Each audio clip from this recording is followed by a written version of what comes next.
I want to think aloud a little bit about a couple of concepts, but mainly dreaming, but the waking state, the dreaming state, the deep sleep state, death. That's sort of one of these themes or continuums. The Mandukya Upanishad, I want to talk about that a little bit in relation to it. And then I want to talk a little bit about the physical grounding or computational span of the human brain.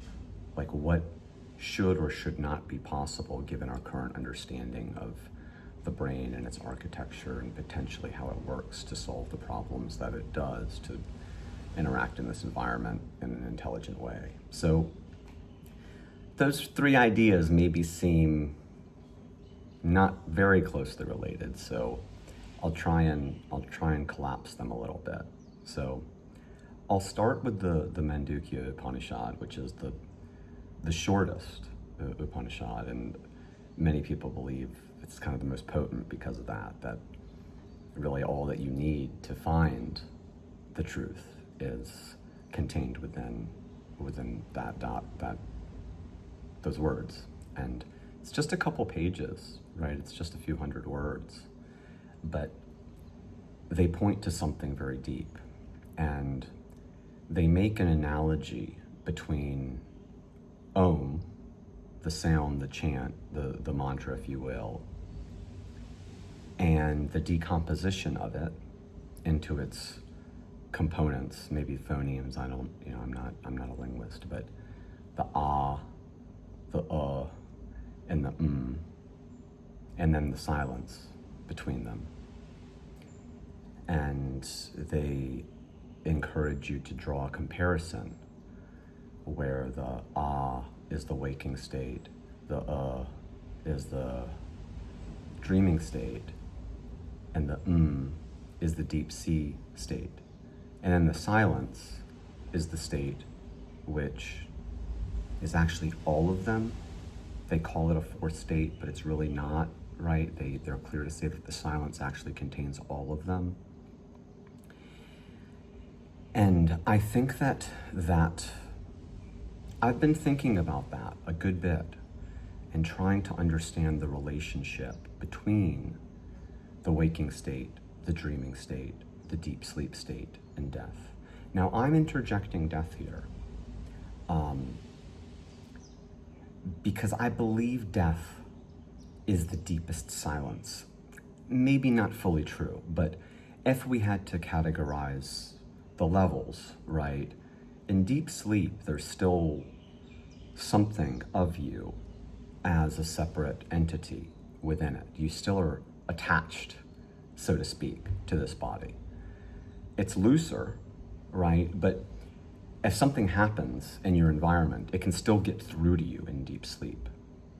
Whereas in death, those ties are completely severed, right?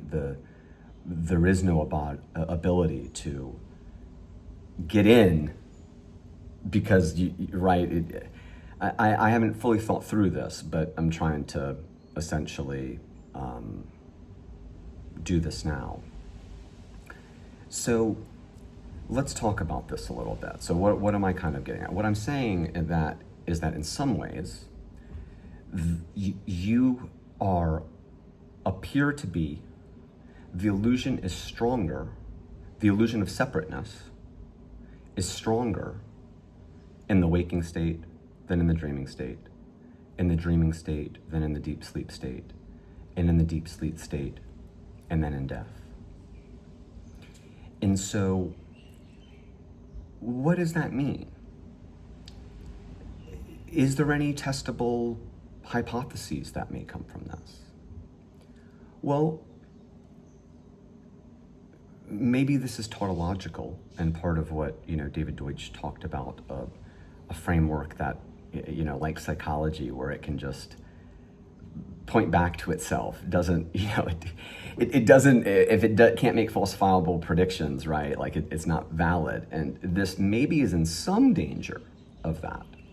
But I don't think completely, because it does make falsifiable predictions.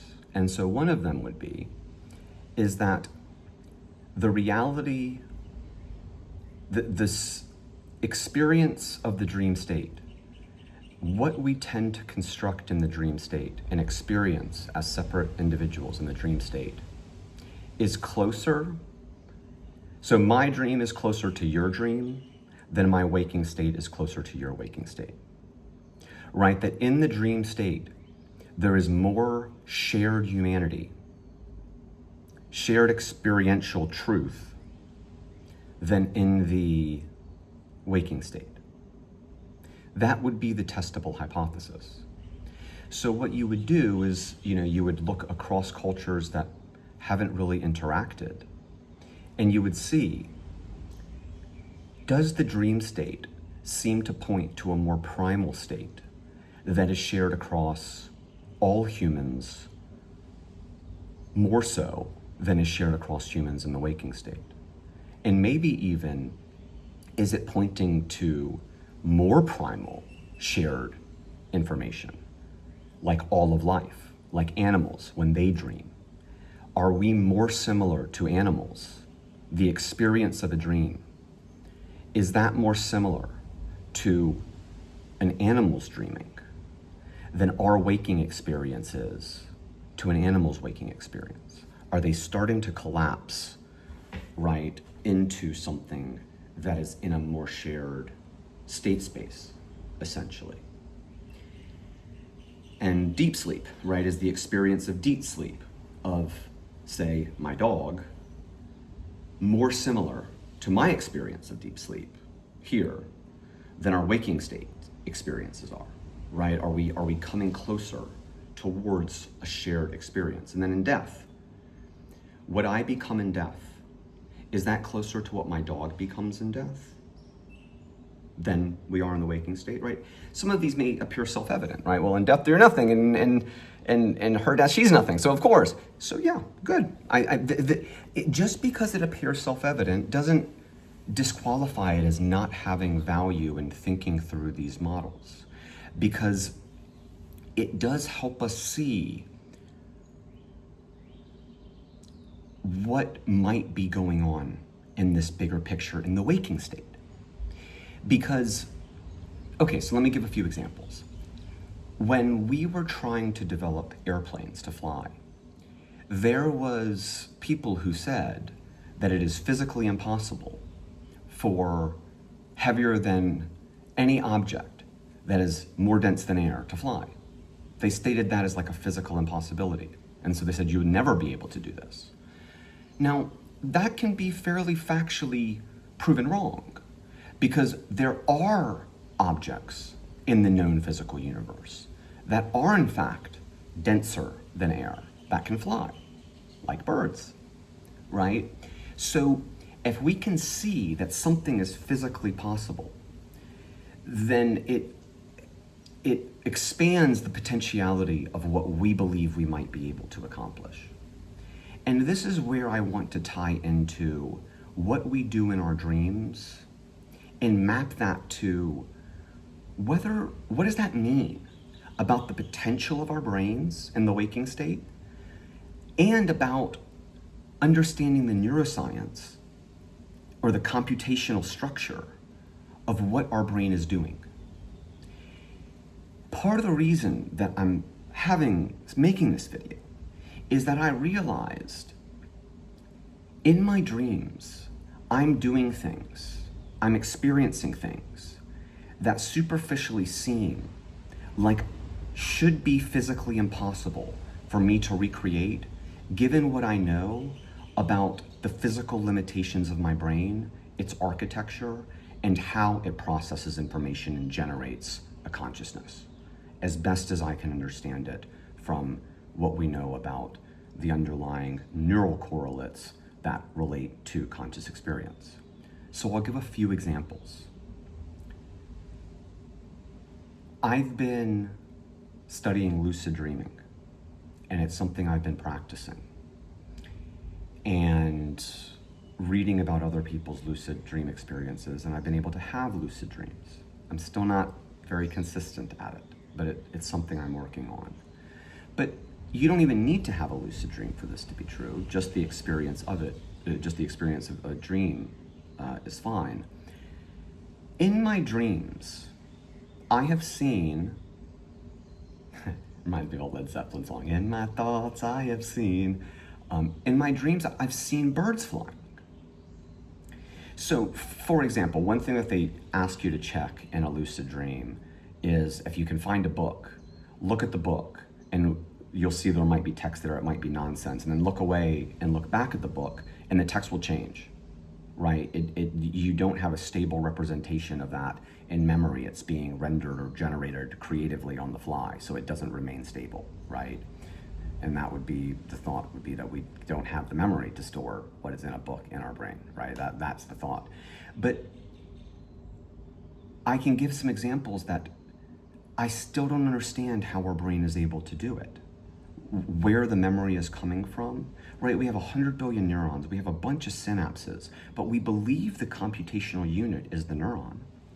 And we operate at something like 10 hertz. So we've got something like a parallel processor. I mean, the analogies aren't perfect, but what it seems like we're doing should be impossible given the relative hardware and access to functions we have. So I'll give a few examples of what seems to me impossible for our brains to do, and then why I think that that's the case. So one is that I've been able to see birds flying.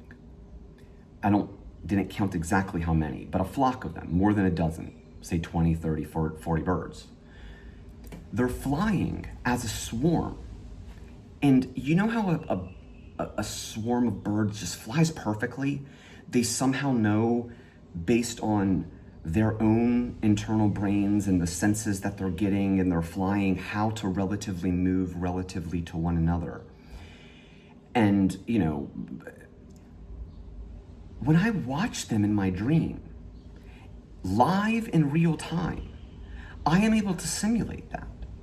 But I don't have the function, I don't have the sense input. So the way that we believe that that gets created in the physical world is that they are interacting with each other in an emergent way. The processing is occurring locally in their brains, and through the interaction in the physical space, these higher level patterns of a swarm behavior emerge. But somehow I'm doing that in my brain. I have both the function of how a bird flies, its input space of how it feels when it's around other birds, and the rules about how it should move relative to its position according to all of the other birds. And I can generate that in real time in a way that's believable, in addition to the entirety of the rest of the universal context that I'm viewing this in. How do I have access to that? Where is the memory for it? Where is the function that runs it? I don't know how to do that, right? And yes, you can say, I don't know how to beat my heart, but I beat my heart, but you can see how there's the wiring there.